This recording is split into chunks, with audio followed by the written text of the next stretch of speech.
Air conditioning on this Corvette.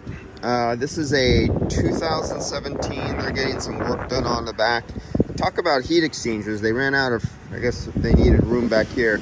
So we got a heat exchanger here with a fan on the rear. We have another heat exchanger right here in the rear.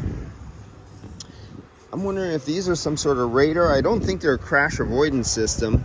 I wonder if this is their XM or whatever it is, because we have two antennas, weighted antennas. I can see the wire wrap inside of them. So we have two antennas and they're built off really good blocks. I know those are not cheap, whatever part they are. Little tiny bit of work done here. But what I found, and they put the low side fitting in a really screwed up system place. Way down there, you see that cap right there? So you gotta take out the bolts from your coolant tank, and they say it's hard to get out. The body man was telling me about it. To move this stuff out, it can't come out. All it can do is just move out. There's another bolt right there, and you only could go up and you only could go over about a 1/4 inch to a 1/2 inch. And you have to scrape the hell out of your hands to get there so you could get your fitting on down there. That's really typical General Motors, Ford, Chrysler. American cars are so screwed. So this one, not sure if it was in a front end X. I'm trying to look if there was overspray or anything. This might have just been some polishing compound on there. But I was wondering if somebody worked on the AC. It's only 23,000 or 28,000 miles on this, really low mileage. And what I found, let's see if you guys can see this. Forgot to turn on the light.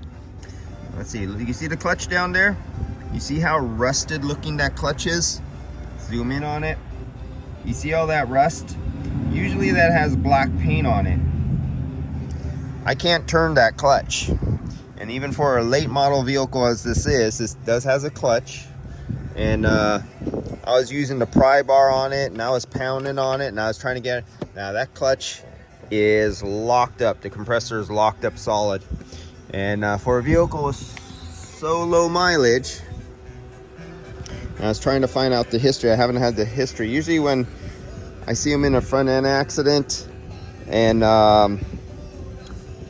the body shop changes the condenser, and either they improperly charge the system and it works when it leaves the shop, but it burns out the compressor later. They forget to put oil in it, and it works really good when it leaves the shop, but it burns out the compressor later. Some guys put way too much oil in the system, but that problem there, what you usually see is it blows out the front shaft seal. And after it's been to a body shop and some guy put 2 or 3 ounces of oil in there, especially on a small system like this, it's only 600 grams. And it's probably, I didn't look up the specifications, but it's probably somewhere around a 4-ounce system. And if they have 6 or 7 ounces of oil in it, you'll see the front shaft seal give out, and you'll see the oil sprayed all over. And when you go to do the oil balance on the compressor, it has a shitload more oil than it's supposed to have in it. Usually see that after it's been to a hack shop or a body shop.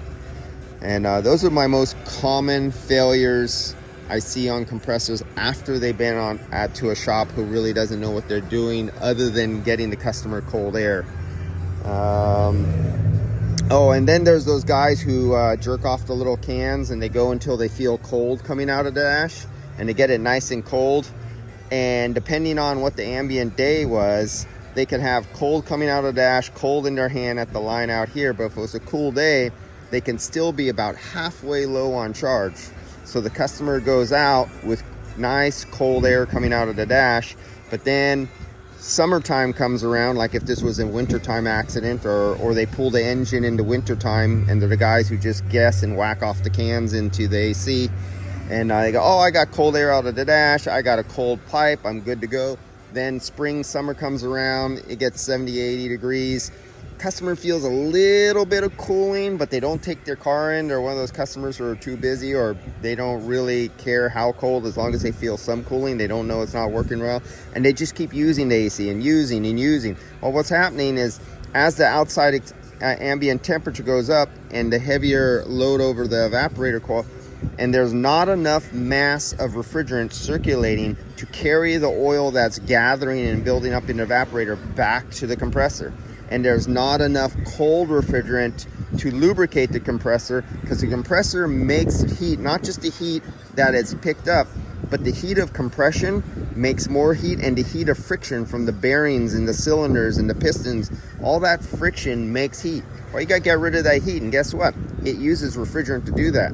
And when somebody just does the old whack-off guess me job on how to get a nice cold air out of the dash and a nice cold line out here, and it's not under the right conditions, they underfill it.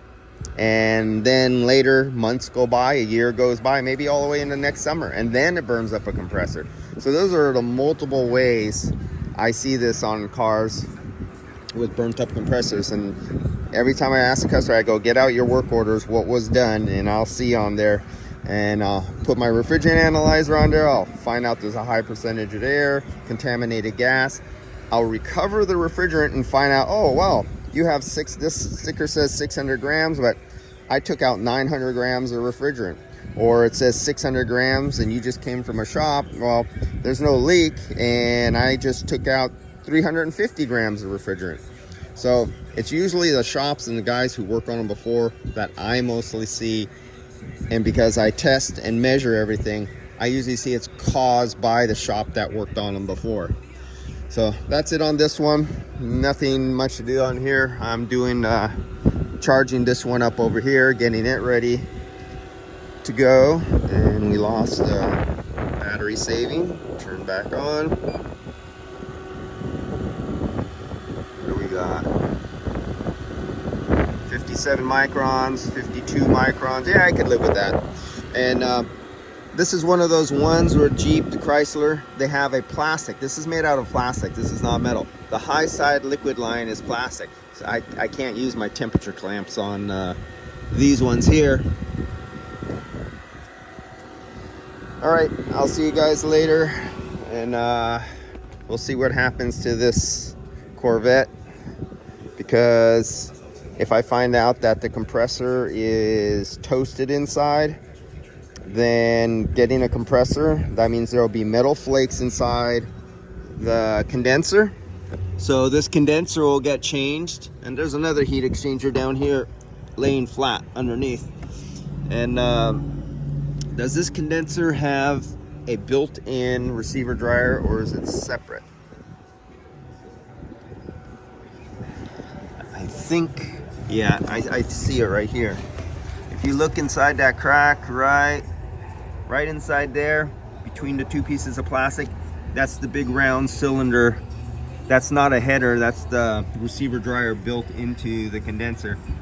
So they'll be getting a new condenser, burnt oil, flush out the entire system, expansion valve system, replace the expansion valve, which if it's under the dash on this one, oh, there goes another $1,000. That's going to be a lot of labor. And yeah, so I'll see you guys later.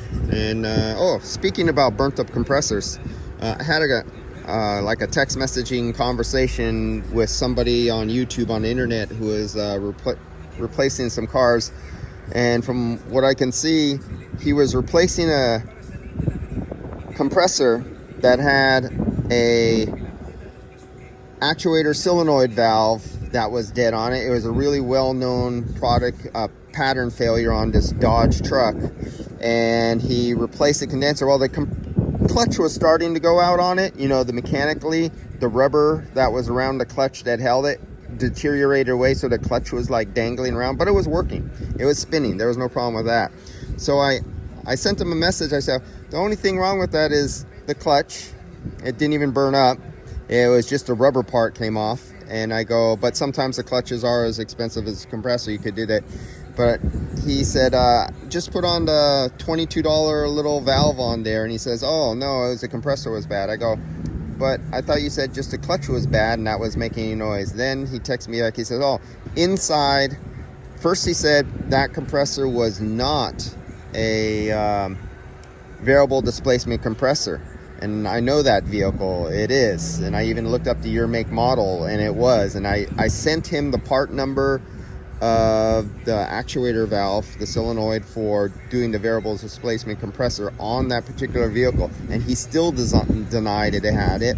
And then he said it was the insides of the compressor that were making the noise, not just the clutch. He says it was burnt out inside. I go, you mean you sold the customer a new whole compressor and it was burnt out with metal pieces and stuff clogging the condenser, and you didn't change the condenser, so you ripped off the customer by just slapping a compressor on there on a partially plugged condenser?